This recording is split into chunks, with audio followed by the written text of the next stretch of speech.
Buenos días. El día de hoy vamos a analizar el metabolismo de los nucleótidos. Esto de manera complementaria al análisis estructural que hemos realizado ya en pasadas sesiones referente a la estructura y fisiología de los nucleótidos.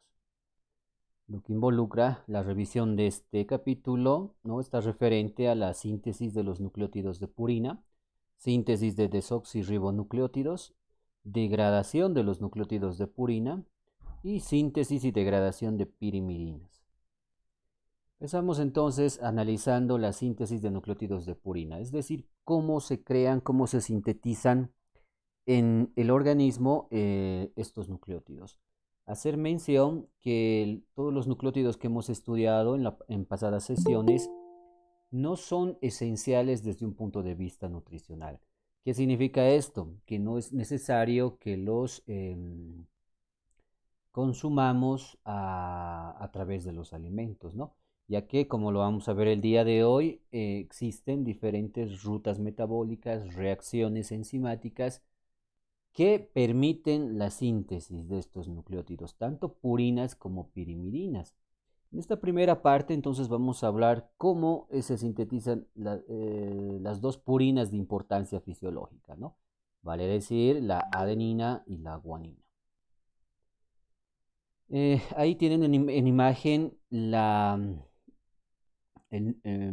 una estructura purínica, en realidad es la purina, de la cual derivan las dos purinas de importancia que llegan a ser la adenina y la guanina, ¿no? Entonces, acá esta imagen es importante debido a que se señala y se muestra a qué niveles y qué moléculas aportan a la construcción de esta base nitrogenada, ¿no?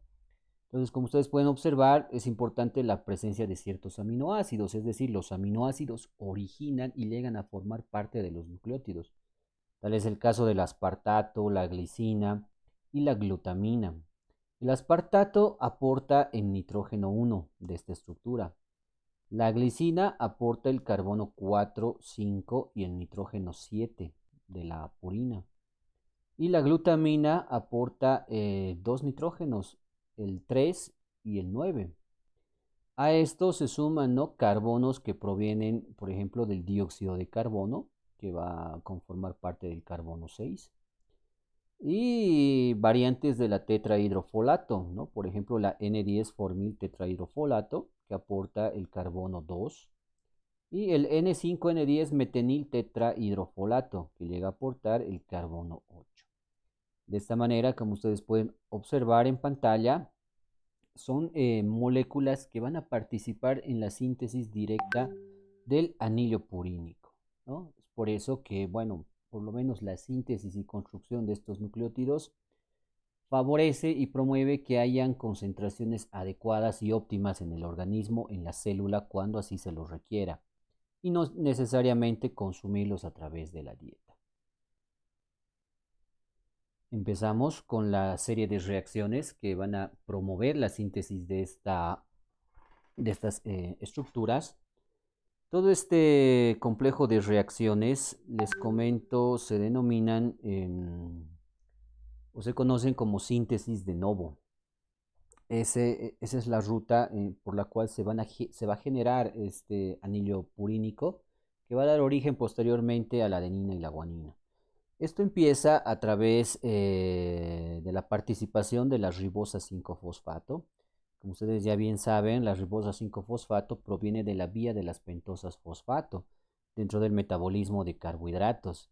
Entonces, la enzima que va a controlar, por lo menos en primera instancia, la síntesis de este anillo purínico es la PRPP sintasa o fosforibosil pirofosfato sintasa. Es una enzima que va a requerir necesariamente el gasto de energía, es decir, va a degradar ATP hasta AMP para poder generar fosforibosil pirofosfato, o simplemente conocido como PRPP. Posteriormente, la fosforibosil pirofosfato glutamil amidotransferasa promueve la inclusión de un grupo amino, ¿no?, que va a provenir directamente de la cadena R de la glutamina, un aminoácido que se va a convertir en glutamato por ese proceso de desaminación. Entonces, la molécula que se genera se denomina 5-fosfobeta de ribosilamina. Esta estructura a su vez genera la glicinamida ribosil 5-fosfato gracias a la inclusión del aminoácido glicina dentro de esta estructura, ¿no? A este nivel. Posteriormente, la formiltransferasa promueve la formación de la formilglicinamida ribosil 5-fosfato. Entonces, como ustedes pueden apreciar, ya se va conformando la estructura purínica que les mostraba en la anterior diapositiva. Pero eso vamos a continuar en las siguientes diapositivas con las demás reacciones. Antes de pasar, hay que mencionar que existe cierto tipo de tratamientos dirigidos contra algunos problemas que se quiere tratar de atacar y, bueno, controlar desde un punto de vista genético, ¿no? Molecular, a nivel del DNA. Es decir, tratar de impedir que exista la replicación de células, ¿no? Esto por bloqueo de un suministro adecuado de estos nucleótidos, especialmente de las purinas. Entonces, estos agentes quimioterápicos son bastante utilizados, por ejemplo, para el tratamiento del cáncer, ¿no? En conjunto, pues se conocen como análogos del PAVA o bien análogos del ácido fólico. Estos derivados químicos tienen como mecanismo de acción inhibir esta enzima, la formiltransferasa. Entonces, en etapas iniciales de la síntesis de novo, estos medicamentos, estos quimioterápicos llegan a bloquear la síntesis de novo, de tal manera que no van a generarse nuevos nucleótidos. Y si no hay nucleótidos, pues la replicación celular no se va a poder llevar adelante porque justamente hay déficit en cuanto a los nucleótidos, siendo que estos son importantes para la replicación del DNA. ¿Qué significa esto? Para realizar una copia del DNA que pueda ser luego transmitido a una célula hija. Pero, ¿cuál es el problema? Que el mecanismo de acción, el efecto que ejercen, no está dirigido específicamente contra células cancerígenas. Lastimosamente, el tratamiento quimioterápico pues ejerce su efecto sobre todas las líneas celulares presentes en nuestro organismo, siendo las más afectadas las células que necesitan una replicación constante, es decir, dividirse constantemente. Es por eso que la quimioterapia tiene bastantes reacciones adversas, ¿no? Que se manifiestan mientras dure este proceso terapéutico, ¿no? Es así que entre las reacciones adversas podemos citar la anemia, trastornos gastrointestinales, la descamación, inmunodeficiencias y calvicie. Entonces, miren, son reacciones adversas comunes, ¿no? Que la mayoría de las personas que reciben este tratamiento quimioterápico lo pueden desarrollar, ¿no? Tal vez la más común es la calvicie. ¿Por qué? Porque células epiteliales de los folículos pilosos pues requieren replicarse constantemente y si no lo hacen empiezan a degradarse. Y esto se traduce directamente sobre un efecto en el crecimiento y desarrollo del pelo. Por eso que, bueno, el pelo, ¿no? El cabello empieza a caerse en este tipo de pacientes, lo cual va a generar alopecia o calvicie. Las inmunodeficiencias, debido a que el efecto también es muy crítico sobre los glóbulos blancos, ¿no?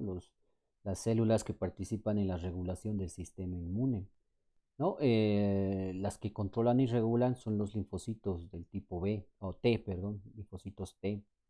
Entonces, si estas células se ven afectadas en su replicación, no va a existir una cantidad adecuada de las mismas que pueda promover una activación, ¿no? Del sistema inmune, activación y regulación del sistema inmune.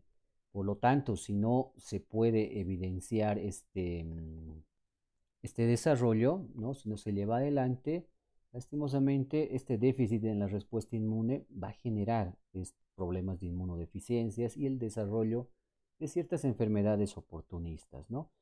Cuando hablamos de descamación, pues las células afectadas son las células epiteliales de la piel. Trastornos gastrointestinales, todas las células, ¿no?, que se localizan a lo largo de la mucosa gastrointestinal. Y la anemia, debido a que se ven afectadas las células que van a dar origen a los glóbulos rojos, ¿no? Entonces son reacciones adversas bastante comunes al uso de estos agentes quimioterápicos que tienen como mecanismo de acción bloquear la formiltransferasa. Continuando con las reacciones, vamos a mencionar que la formilglicinamida ribosil 5-fosfato, a través de una sintetasa, va a generar la formilglicinamida ribosil 5-fosfato. Esto nuevamente por la inclusión de un grupo amino de la glutamina para generar glutamato y la molécula en cuestión. Esta molécula también es atacada por otra sintetasa, la cual va a provocar la ciclización de este anillo que se ha generado, conocido con el nombre de aminoimidazol ribosil 5-fosfato. Entonces, esta estructura ya está dando origen al anillo purínico. Posteriormente entra en acción una carboxilasa que genera la aminoimidazol carboxilato ribosil 5-fosfato. Luego, por una sintetasa, se promueve la inclusión del aspartato para generar la aminoimidazol succinil carboxamida ribosil 5-fosfato. Entonces, hasta acá ya se ha conformado el primer anillo en esta segunda parte de las reacciones, uno de los anillos heterocíclicos, y bueno, ya está también en proceso de andamiaje y síntesis el segundo anillo importante de estas purinas. Luego, este aminoimidazol succinil carboxamida ribosil 5-fosfato se transforma en aminoimidazol carboxamida ribosil 5-fosfato, esto por acción de una adenilosuccinasa. Luego, nuevamente, una formiltransferasa entra en acción para convertir esta molécula en formidoimidazol carboxamida ribosil 5-fosfato. Como ya lo habíamos mencionado hace un momento, esta formiltransferasa también es afectada por los agentes quimioterápicos.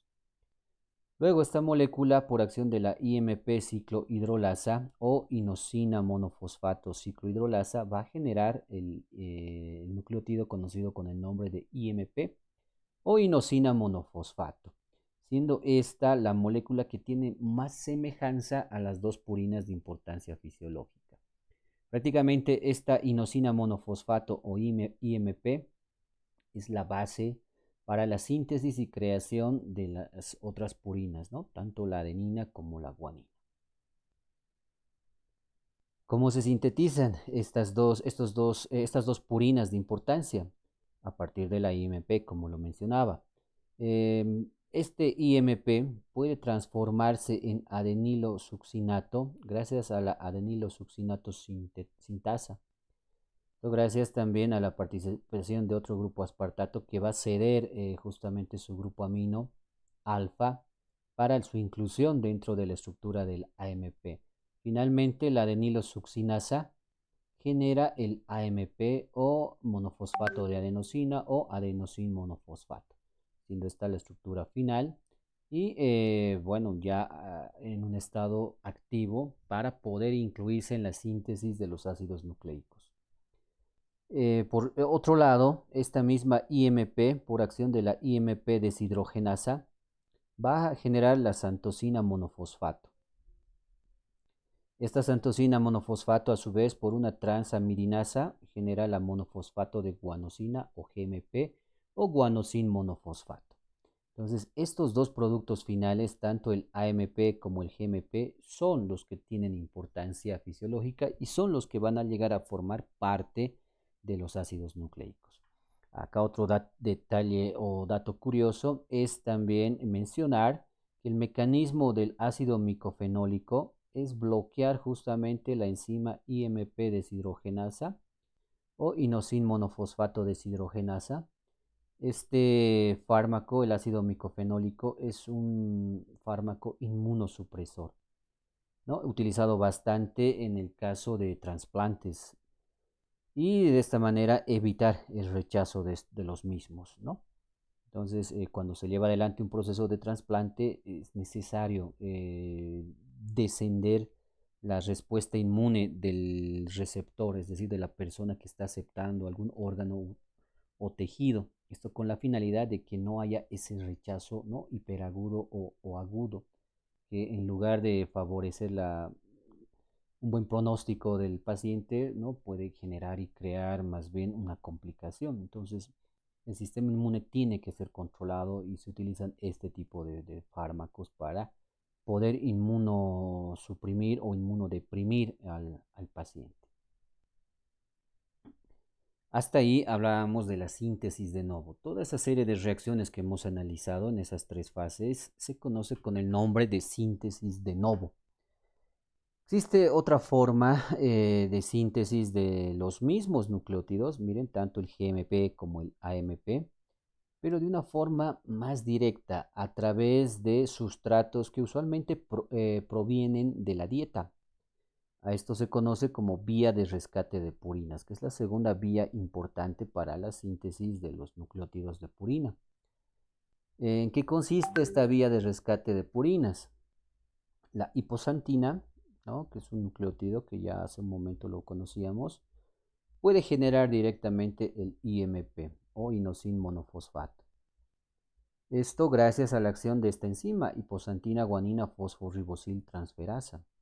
La misma enzima tiene un efecto semejante sobre la guanina, permitiendo convertir a la guanina en guanosin monofosfato o GMP.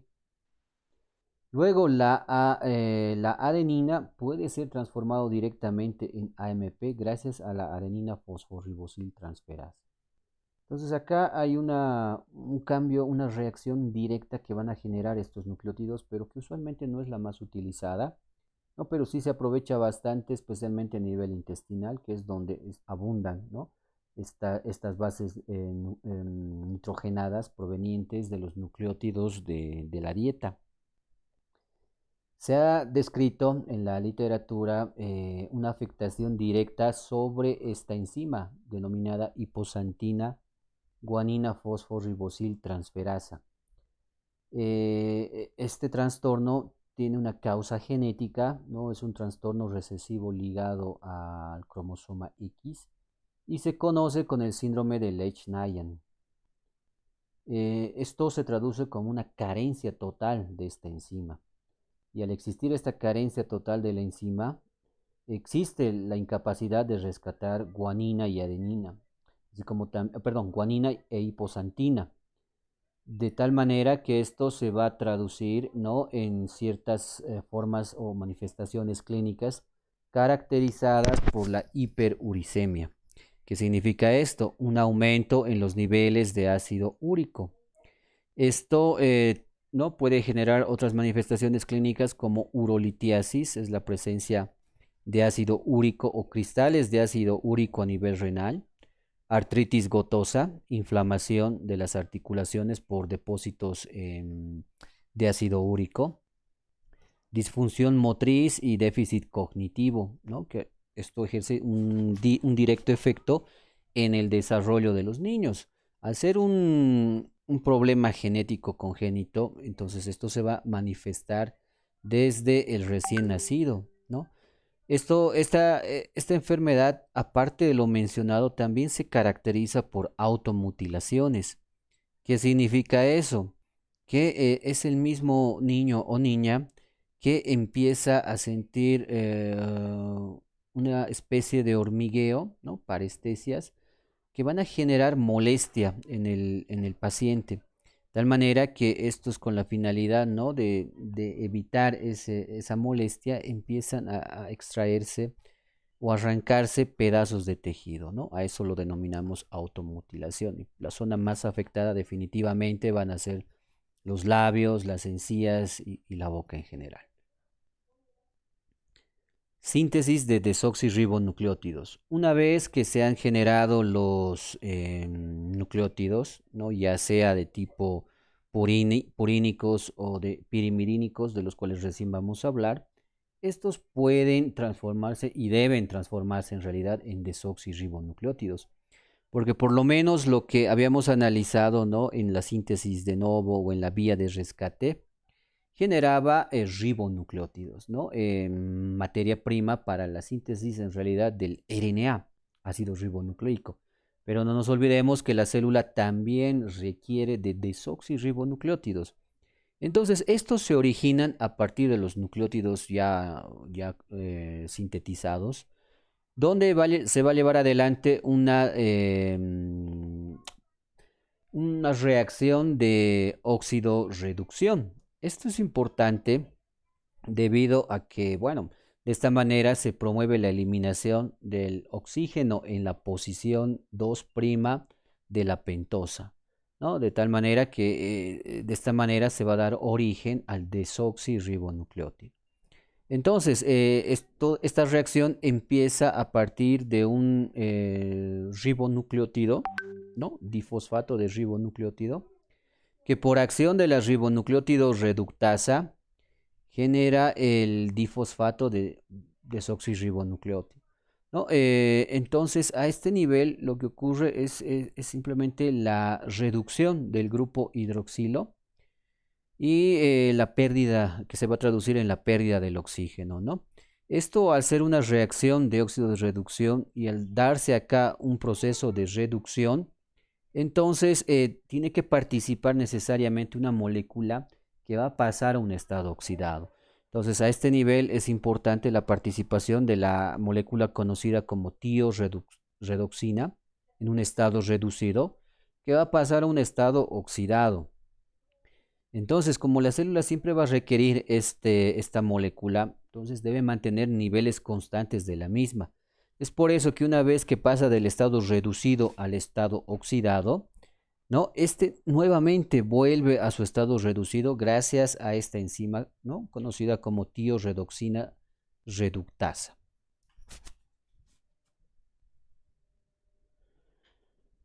Y de esta manera se mantienen niveles adecuados de esta enzima, o perdón, de esta molécula gracias a la participación de esta enzima. Entonces, a este nivel también tenemos que hablar o seguir hablando de moléculas quimioterápicas antineoplásicas, anticancerígenas, de tal manera que se va a bloquear prácticamente la síntesis de estos desoxirribonucleótidos. En consecuencia, pues no va a haber materia prima para poder sintetizar el DNA, ¿no? Siendo este importante en el proceso de replicación o división celular. Tenemos un ejemplo importante a este nivel, la hidroxiurea, que es un análogo de nucleótido capaz de inhibir la ribonucleótido reductasa y en consecuencia impedir, ¿no?, la síntesis de estos desoxirribonucleótidos. Entonces el principal efecto que va a generar este fármaco es actuar como un antineoplásico. Degradación de los nucleótidos de purina. Bueno, hemos visto, ustedes han visto, han apreciado cómo se generan las purinas, ¿no? A partir de dos vías, síntesis de novo, rescate, y una vía de rescate, cómo estos a su vez se transforman en desoxirribonucleótidos. Y bueno, cuando en algún momento hay un exceso de estos nucleótidos de purina, pues la célula los tiene que degradar, ¿no? Tiene que eliminar este exceso, porque no se olviden que a nivel celular hablamos siempre de una homeostasis, un equilibrio. Entonces este equilibrio se tiene que mantener y este exceso necesariamente debe ser eliminado. Es por esa razón que ahora vamos a hablar, ¿no?, del cómo y cuáles son las reacciones que se llevan adelante para la degradación de estos nucleótidos de purina. Brevemente tenemos que mencionar lo siguiente.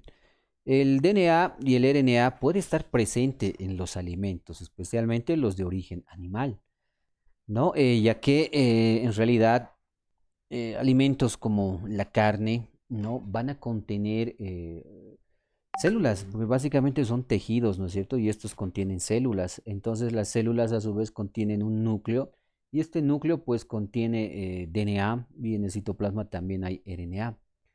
Entonces, a través de los alimentos podemos ingerir ácidos nucleicos, ¿no? Y estos pueden ir digiriéndose a través del tracto gastrointestinal.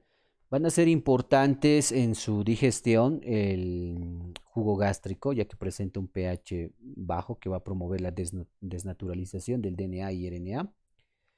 Y luego el jugo pancreático, ¿no?, que va a contener gran cantidad de enzimas hidrolíticas como por ejemplo las nucleasas, las fosfodiesterasas, que lo que van a hacer es reducir, ¿no? Degradar estos ácidos nucleicos, primero a oligonucleótidos, es decir, cadenas de nucleótidos cortos, y luego liberar a los nucleótidos, ¿no? Gracias a la acción de la fosfodiesterasa. Luego las nucleotidasas también entran en acción, de tal manera que van a generar nucleósidos liberando el grupo fosfato. Y las nucleosidasas, ¿no? Son las encargadas de degradar aún más estos nucleósidos, liberando la ribosa o la desoxirribosa y las bases nitrogenadas, ya sean purinas o pirimidines, las cuales pueden ser absorbidas a través de las células del borde ensepilio de la mucosa intestinal. Mucho de esto en realidad no llega hacia el hígado porque no se olviden que el hígado está sintetizando, ¿no? Nuestras propias purinas y pirimidinas. Entonces mucho de esto, mucho de lo que se absorbe y llega a las células de la mucosa intestinal, a este nivel, a nivel intestinal, es metabolizado con la finalidad de generar ácido úrico, siendo el ácido úrico el metabolito final en cuanto a la síntesis de las purinas. Y este ácido úrico puede posteriormente ser eliminado de nuestro organismo por medio o a través de la orina, ¿no? Entonces, bueno, usualmente ocurre a este nivel con las purinas provenientes de los alimentos y algo semejante ocurre a nivel hepático, pero con las purinas que se sintetizan a través principalmente de la síntesis de novo. Y de esta manera, pues se mantiene ese equilibrio, ¿no? Y también se elimina el exceso de estos nucleótidos. Ahora vamos a detallar en qué consisten estas reacciones. ¿Cuáles son estas reacciones que terminan en la síntesis del ácido úrico? ¿No? Tenemos por un lado la adenosina y la guanosina, que son las purinas de importancia fisiológica. Empezamos hablando de la adenosina, que gracias a la adenosina desaminasa, ¿no? Va a generar la inosina. Esta inosina, posteriormente por acción de la nucleósido purina fosforilasa, genera la hiposantina. Por otro lado, la guanosina, ¿no? Por acción de la misma enzima, la nucleósido purina fosforilasa, genera guanina. Entonces acá lo que ha ocurrido simplemente es la eliminación del grupo fosfato, luego la pentosa, y algunos ajustes en cuanto a los radicales unidos a la purina, ¿no? De tal manera que han quedado libres las bases purínicas, tanto la hiposantina como la guanina. Estas, por acción de la santina oxidasa, la misma enzima actúa a este nivel, la santina oxidasa, van a generar, a partir de estas dos moléculas, se va a generar la santina, ¿no? El nucleótido conocido como santina. Nuevamente la santina oxidasa entra en acción para convertir la santina en ácido úrico, siendo el ácido úrico el producto final de esta ruta metabólica y siendo un producto o un metabolito de desecho, ¿no? Entonces rápidamente es transportado hasta circulación sanguínea y a través de la filtración glomerular, ¿no? Es eliminado mediante la orina. Existe un problema asociado a un exceso en la concentración de ácido úrico en sangre, ¿no? Lo que comúnmente se conoce como hiperuricemia, que puede ser o puede llevarse adelante una hiperuricemia fisiológica, tal vez después del consumo de alimentos ricos o gran cantidad de alimentos de origen animal, porque van a contener, ¿no es cierto?, gran cantidad de ácidos nucleicos que se van a degradar hasta nucleótidos, nucleósidos y bases nitrogenadas. Entonces, cuando esta hiperuricemia más bien es constante, ¿no? Hablamos de un proceso crónico, es cuando empieza a generarse manifestaciones clínicas y características de una patología conocida como gota. Entonces, la gota involucra, ¿no? Una de sus características es que involucra elevadas concentraciones de ácido úrico en sangre. ¿Cuáles son los valores de referencia de este ácido úrico en sangre? Porque de forma normal, fisiológica, está presente.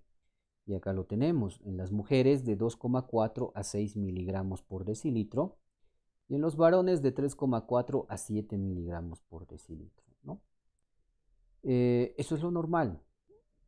Podemos entrar en estados de hiperuricemia y esto, bueno, ser controlado. No se olviden que tenemos mecanismos siempre de control y regulación, de tal manera que esto rápidamente va a ser controlado. Pero cuando hablamos de una hiperuricemia constante, especialmente por encima de los 6,5 miligramos de cilitro, que se conoce como punto de saturación, en ese caso, lastimosamente, ya empiezan a generarse las manifestaciones clínicas características de la gota, ¿no? ¿Qué es la gota? Es un trastorno que se caracteriza por hiperuricemia con ataques recurrentes de inflamación aguda en articulaciones artríticas causadas por depósitos de cristales de urato monosódico, ¿no? Un derivado del ácido úrico. En la gota, la hiperuricemia es consecuencia de la baja excreción de ácido úrico. La superproducción de ácido úrico es menos común. Los casos que se conocen se deben a errores congénitos del metabolismo o a una mayor disponibilidad de purinas, ¿no? Mayor concentración de purinas. Puede verse el depósito de cristales en tejidos blandos y el riñón, lo cual puede generar también urolitiasis, ¿no? Cálculos renales. Y el tratamiento, por lo menos dirigido a este nivel, evitando la síntesis de ácido úrico, se basa en el uso de alopurinol. ¿Cuál es el mecanismo de acción de este alopurinol? Bloquear a la xantina oxidasa. Una vez bloqueada la xantina oxidasa, pues se va a tener estos tres metabolitos, ¿no? Que son más solubles, son más hidrofílicos que el ácido úrico y en consecuencia tienen mayor facilidad para su eliminación. De tal manera que la hipoxantina, la guanina y la xantina pueden también ser eliminados a través de la filtración glomerular y su pasaje hacia la orina para su posterior eliminación, ¿no? Y de esta manera pues se reducen y controlan los niveles de ácido úrico. ¿Bien? Entonces, a esto obviamente se van a sumar un tratamiento que pues esté dirigido contra las manifestaciones clínicas, especialmente la de tipo artrítica, ¿no? Ya que una de las características principales de la gota es la artritis gotosa, ¿no? Inflamación de las articulaciones.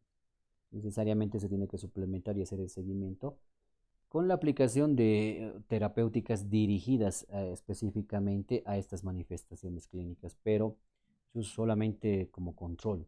Uno de los mejores tratamientos estaría, ¿no? Sería la aplicación del alopurinol para justamente controlar estos niveles de ácido úrico, pero acá definitivamente eh, reducir la exposición a los factores de riesgo va a jugar un papel importante, ¿no? La parte nutricional, los hábitos de una persona, ¿no? El estilo de vida, pues necesariamente tiene que cambiarse, tiene que modificarse para evitar generar la síntesis de gran cantidad de ácido úrico. Bien, para terminar, hablamos de la síntesis y degradación de las pirimidines. Igual que hacíamos hace un momento con las purinas, ¿no? Mencionábamos específicamente qué moléculas participan a qué niveles específicamente de la estructura. En este caso va a ocurrir algo semejante. El núcleo pirimídico, que es este que ven en pantalla, va a sintetizarse a partir de la presencia de ciertos compuestos químicos, ¿no? Entonces acá es importante la presencia de aspartato, dióxido de carbono y la glutamina, ¿no? Dos aminoácidos van a generar la pirimidina, tanto la glutamina como el aspartato, y el dióxido de carbono también va a participar en su síntesis, ¿no? La glutamina aporta el nitrógeno 1, perdón, el nitrógeno 3, este es el nitrógeno 3. El dióxido de carbono aporta el carbono 2. Y el aspartato aporta el nitrógeno 1, el carbono 3, perdón, 4, 5 y 6. De tal manera que de esta forma se va a generar el núcleo pirimídico, ¿no? Que va a dar origen a las tres pirimidinas de importancia fisiológica, las cuales son el uracilo, la timina y la citosina. Acá nuevamente se pone en pantalla, ¿no? Las reacciones que van a dar origen a, a estos nucleótidos, ¿no? Pirimídicos en este caso. Se conoce con la ruta metabólica de biosíntesis de pirimidinas. Y como lo habíamos mencionado, se requiere, ¿no?, la participación de dos aminoácidos y el dióxido de carbono. Inicialmente, pues va a ser importante la participación del dióxido de carbono y la glutamina. Y energía, ATP. Por acción de la carbamoil fosfato sintetasa 2, genera la carbamoil fosfato.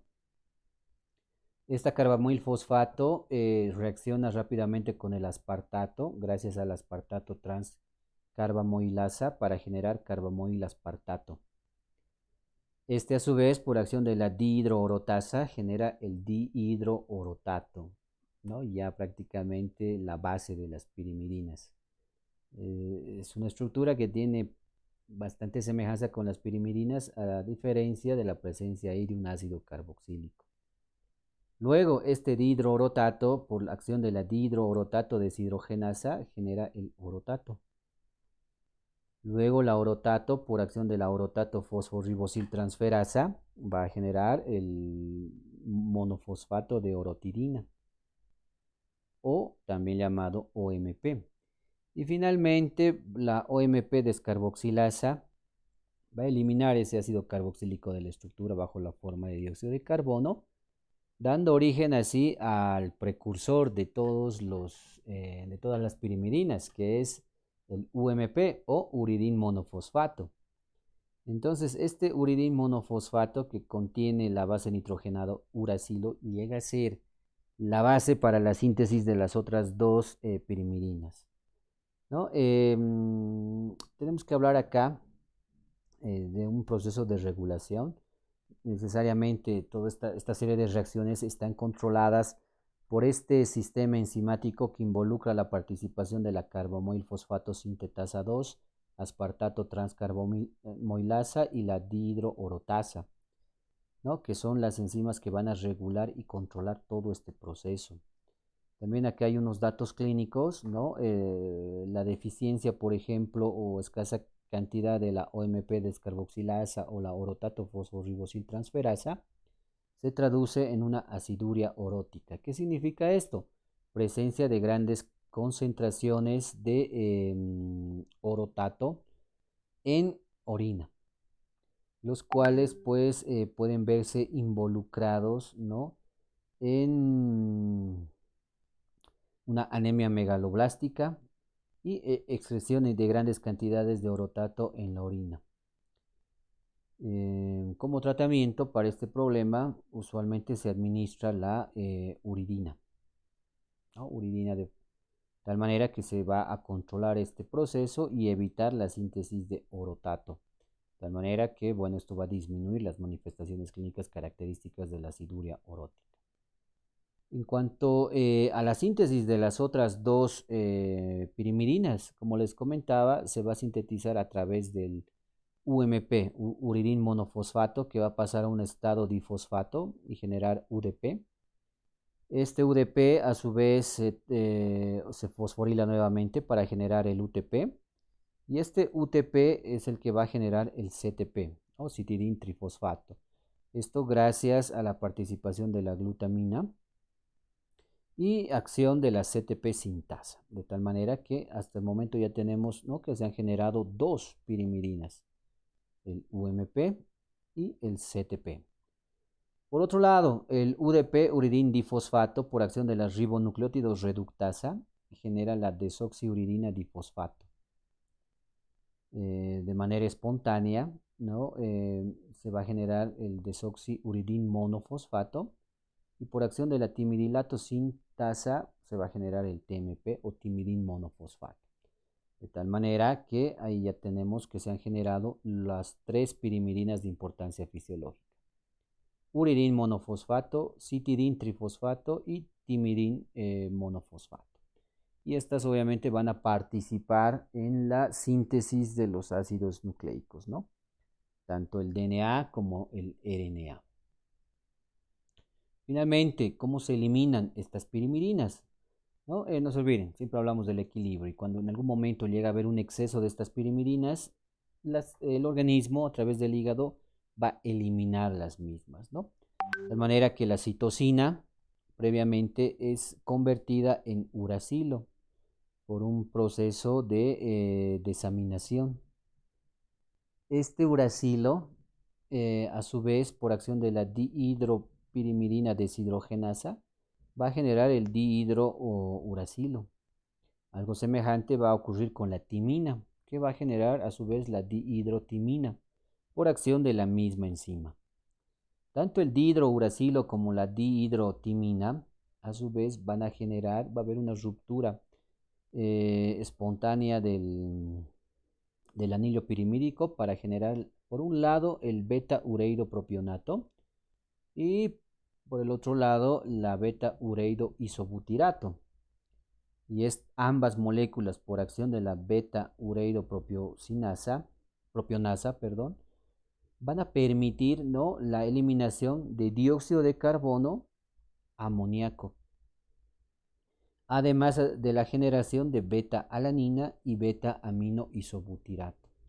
Entonces, estas moléculas, las cuatro que se forman debido al metabolismo de los nucleótidos de pirimidina, pues son fácilmente eliminables de nuestro organismo, ¿no? La beta-alanina y el aminoisobutirato, al ser altamente solubles en agua, altamente hidrofílicos, son eliminados a través de la orina.